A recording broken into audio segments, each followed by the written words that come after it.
ఆంధ్రప్రదేశ్లో పోలింగ్ ముగిసింది కదా, అధికారంలోకి ఏ పార్టీ రావచ్చని మీరు అనుకుంటున్నారు? జగన్మోహన్ రెడ్డి. ఎందుకని అలా?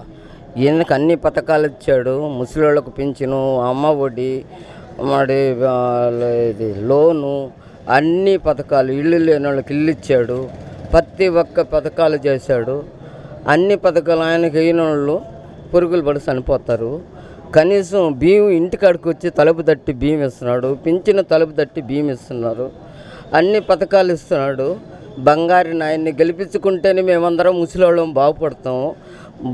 ముసలివాళ్ళకి కానీ మళ్ళీ ఈకునంటే అది కానీ పథకం ఏరే పథకం వచ్చిందంటే అందరం సర్వనాశనం అయిపోతాము. ఆయన కూడు పెడతా ఉన్నాడు, బంగారు బిడ్డ.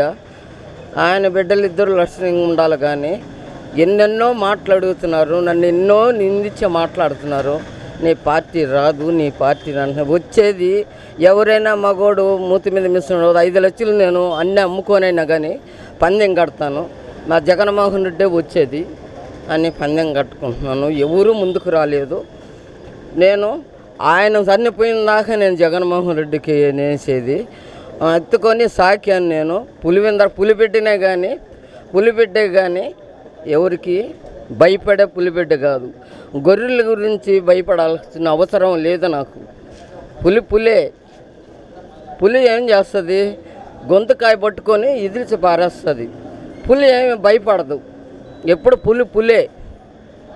అంత రాష్ట్రమంతానైనా చల్లబడుతుంది. ఆయన పథకం వచ్చినాడంటే ఆ బిడ్డ వచ్చాడంటే అందరూ ముసలివాళ్ళు అందరం బాగుపడతాం. ఇల్లులోకి ఇల్లు. ఎంతోమంది పేదవాళ్ళంతా అల్లాడిపోతుంటే అందరినీ ఓదాసి కూడు పెడుతున్నాడు.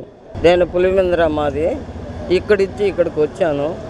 ఆయన అన్ని పనులు నాన్న చేశాడు. మా కుటుంబం అంతా వాళ్ళకి తెలుసు.